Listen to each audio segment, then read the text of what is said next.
आप अपने जिंदगी को संपत्ति मानो और जिंदगी में एक एक सेकंड आपका फिक्स होना चाहिए। प्रातः काल सूर्योदय के पहले उठो।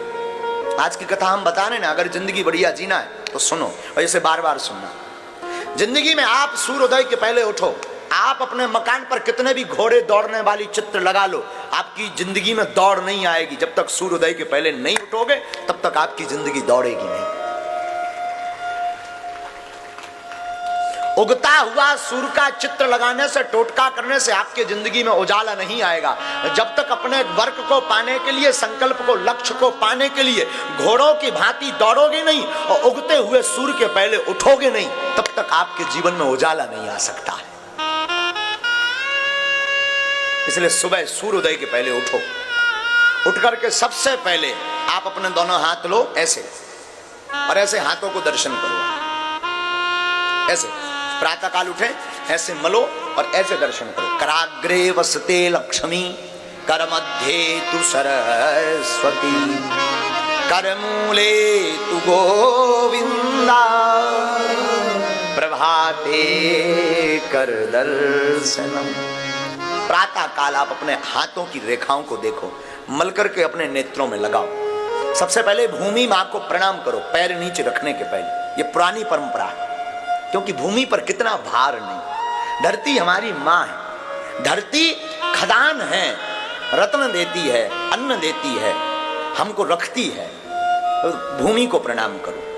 इसके बाद उठ करके अगर स्नान कर सको तो बहुत अच्छा, स्नान करो। सूर्य भगवान को अर्घ दो। सूर्य इस संसार के जागृत देवता है, प्रत्यक्ष देवता। और सूर्य को अर्घ देने से वैज्ञानिक तथ्य भी है कि विटामिन डी की कमी नहीं होती। तो आप सूर्य भगवान को अर्घ दो। इसके बाद अपने इष्ट को, माता पिता को प्रणाम करने के बाद, गुरु को प्रणाम करने के बाद अपने इष्ट के लिए हनुमान चालीसा, दुर्गा चालीसा, काली चालीसा, भैरव चालीसा, जो भी आप पढ़ते हो पढ़ो। गुरु माला मंत्र ले रखा तो माला लो और मंत्र जाप करो। आपके बज गए 8 बजे कुछ भगवान को प्रसाद लगाओ और फिर खुद कुछ पाओ, योग व्यायाम आदि करके कुछ पाओ, टहलो। इसके बाद लगभग 10-11 बज गए, आप अपने काम के लक्ष्य पर ध्यान। आपका प्रश्न होगा महाराज फिर भजन और तो नहीं करना होगा? करना होगा। अब कैसे भजन करना? अगर आप बिजनेसमैन हैं, अगर आप नौकरी करते हैं तो ऐसे भजन करो। अगर आप खेती करते हैं तो ऐसे भजन करो। 10 बजे निकल गए अपने बिजनेस के लिए, अपनी दुकान के लिए, आप अपने नौकरी के लिए, तो जाते जाते गाड़ी चलाने ना तो फिल्मी गाना मत बजाओ, न गाओ। हम अक्सर देखते हैं फलाना बदनाम हुआ ठिकाने के लिए नक कटा, ये मत लगाओ। उसकी जगह गाड़ी उठाओ, भजन लगाओ।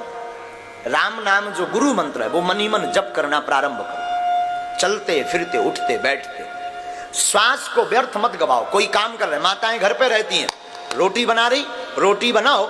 एक रोटी बनाई, सीताराम। तवे पर रखो, सीताराम। चूल्हे में लगाओ, सीताराम। बर्तन में रखो, सीताराम। 4 बार सीताराम का जाप भी हो गया और एक रोटी तैयार भी हो गई। फिर वो रोटी खाना नहीं, फिर वो रोटी प्रसाद बन जाएगी और प्रसाद जो भी पाएगा प्रभु को पा जाएगा।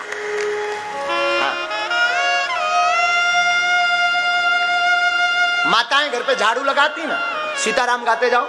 कोई भगवान का गीत, भगवान के गुणानुवाद, स्तुति, वेद स्तुति, मंत्र, कोई बहुत बड़ी महिमा, कोई सुंदर सा भगवत भक्ति गीत गाओ, झाड़ू लगाओ। क्या फायदा होगा? झाड़ू में बहुत छोटे छोटे चींटी, चींटा, बहुत छोटे छोटे जीव मर जाते हैं। उनका पाप आपको जो भोगना पड़ता है, उस पाप से आप बच जाएंगे। भगवान का भजन हो जाएगा, घर भी साफ होगा और मन भी साफ होगा। घर भी साफ होगा, मन भी साफ होगा। रात्रि हो गई आपकी, रात्रि काल संध्या में आप आओ।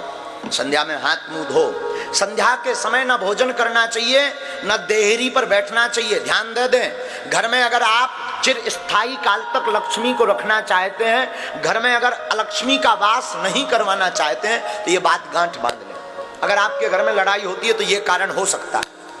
अगर आपके घर में पैसा नहीं रुकता तो ये कारण हो सकता। क्या आप अपने घर में संध्या काल को या तो झाड़ू लगाते होगे, या संध्या काल में भोजन करते होगे, या संध्या काल में भोग मैथुन्य कर्म करते होगे, अथवा संध्या काल में आप देहरी पर बैठ कर के रो रहे होगे। चार काम वर्जित हैं। दरवाजे की देहरी पर संध्या काल में मत बैठो, संध्या काल में भोजन मत करो, संध्या काल में आप मैथुन्य कर्म भोग मत भोगो, अवासना युक्त मत रहो, संध्या काल में आप रो मत, कलेश मत करो। क्यों? संध्या काल में भूत भावन महादेव अपने गणों के साथ पृथ्वी पर विचरण करते हैं, और जिस घर में ये चार चीजें होती दिखाई पड़ती हैं, भोले बाबा उस घर से अपनी कृपा को दूर कर देते हैं। लक्ष्मी जी घर छोड़ करके भाग जाती हैं और कुलच्छनी का वास घर में हमेशा के लिए हो जाता है।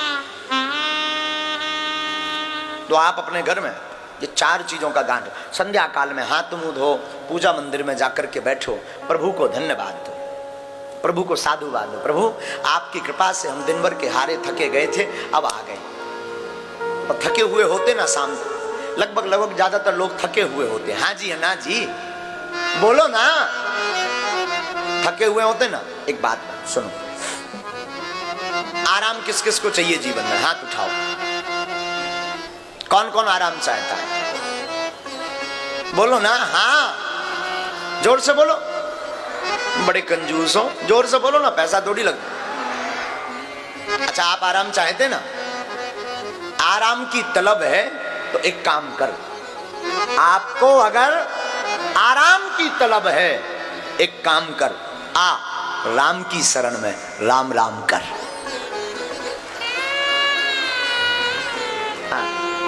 आराम की तलब है तो एक काम कर, क्या कर?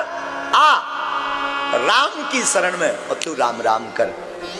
शाम के समय प्रभु को ऐसे धन्यवाद दो, आपकी रात सुंदर होगी। और रात भोग के लिए नहीं है, रात में जहां भोगी भोग भोगता है वहां योगी योग करके ईश्वर को प्राप्त करता है। हाँ, रात को हरि शरण, भगवान की कथा सुनो, सत्संग सुनो, कोई कथा सुनो, और अपने जीवन काल में एक महीने में ये बात दृढ़ कर लो, महीने में या 5-6 महीने में 7 दिन की कथा, चाहे कोई भी हो, कोई वक्ता हो, जरूरी नहीं बागेश्वर वाले महाराज, कोई भी वक्ता हो, आसपास कहीं कथा होवे, 7 दिन 3-3 घंटे का टाइम निकाल करके जरूर जाना प्रारंभ कर दो। महीने में एक बार या 2 महीने में एक बार, 5 महीने में एक बार 7-7 दिन की कथा सुनने लगो, तुम्हारा लाड़ गोविंद के चरणों में हो जाएगा और गोविंद भी तुम्हें जन्म जन्म तक नहीं छोड़ेंगे।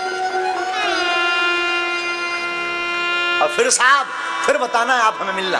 आप ऐसे जीवन जीना प्रारंभ करो। सा जीवती गुणो यस्य धर्मो यस्य सा जीवती।